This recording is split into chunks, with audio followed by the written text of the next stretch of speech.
Magnus, welcome back at Norway Chess. How do you feel?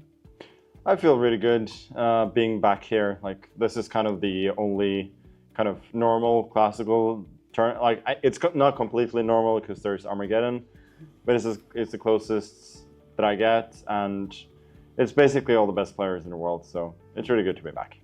Right, Magnus, you have never missed any of the Norway Chess edition. You've played all of them, right?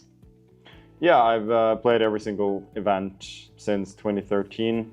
We've had many different venues, few different hotels, and we've even had games at other venues than sort of the normal ones. Like we played in a monastery once. And how does it feel to be at home to play just in front of so many of your fans and little kids who are just crazy to see you and to have the autograph from you? Yeah, it's a rare opportunity for me, of course, to play in Norway. Like I do it every year here, but not so often. Every year there's a lot of, as you said, a lot of kids around, a lot of young fans, and it's really nice. And the final question about Norway Chess, is it Armageddon part that keeps you very interested and intrigued about this format? Yeah, for sure. You see every year that even though it's only half a point, it can matter. Like, it acts like a little bit of a tiebreak. So the games in themselves are important, and there's always something to look forward to, both for us as players, but also for viewers. You know that sort of no matter how boring a round can be, or not even if it's boring, but if there are exciting games and you're disappointed that they end in draws, then you get more action. So I think it's fantastic, and I think other tournaments should follow suit. How do you feel this weight of being the face of chess in the modern history? I love playing chess, so I'm very happy doing that. I know that others expect me to do well, and you know, it's always a bit overblown when I win and when I lose, and that's okay. As for me, I'm, you know, confident in my abilities, and I'm perfectly fine with others having expectations, even when I don't do well. Right. Is there any particular matchup that you're looking forward to in this edition? I would say I'm looking forward to every matchup. Like, there's no doubt about that. There are no sort of underdogs in this tournament at all. It's all super strong. Obviously, the games against Gukesh are going to be special especially for the outside world, and I think I will feel, you know, the tension a little bit more there than in other games. But in reality, they're all very strong. Right. You mentioned the tension, and obviously it is in all your games, a lot of tension and the sharp positions. How are you keeping yourself focused on the board when there's a lot of distractions around, a lot of things?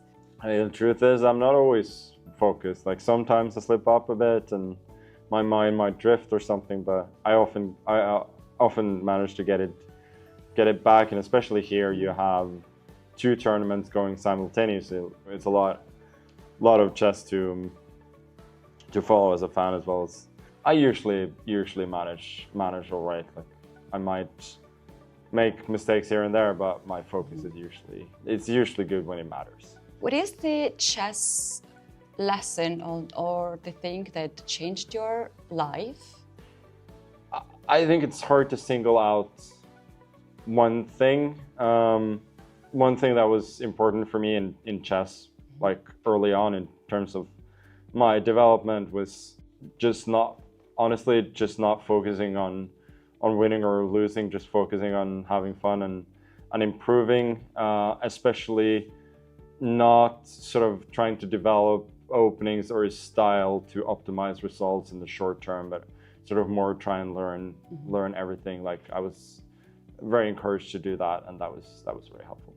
We know that during the chess tournaments, we would like to do some side activities, like to play sports before the game. Is there any plans here that you're gonna enjoy to play?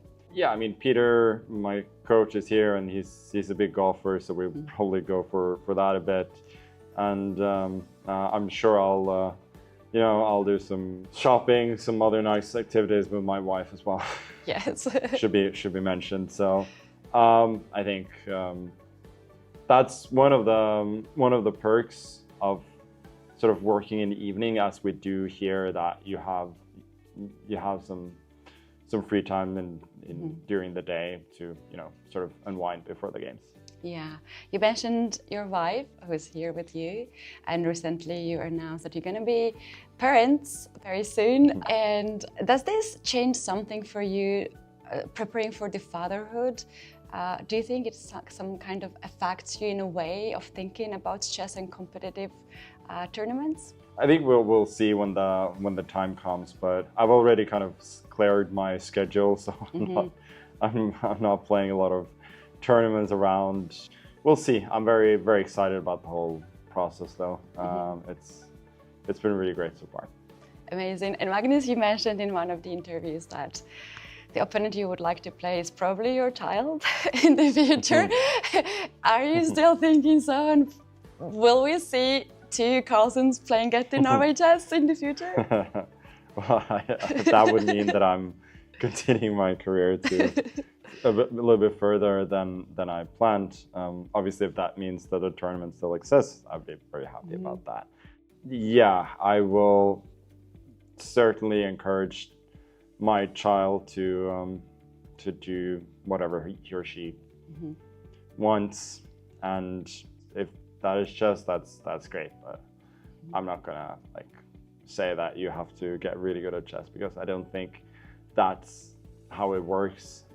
Chess, or even though I have a father who is a keen chess player and he taught me the moves and certainly inspired me, chess was also always sort of my thing, and I hope for my kid as well. Yeah, we want to see that. All the chess fans want to see two Carlsens competing each other. Magnus, the final question is, how can someone become a chess player starting from zero? I think chess is a little bit more difficult than a lot of other things, in that you don't get sort of the immediate reward, in that it's of course easy to learn the rules, but getting to some sort of proficiency takes time. But I would generally encourage people to get out there and learn. And I think once you start to sort of appreciate the little patterns, the little subtle differences that can make or break your game, I think you can, you will really get fascinated, because it is a simple but very, very rich game, which is being shown in the fact that we are so far away from mastering it still. All right, thank you so much.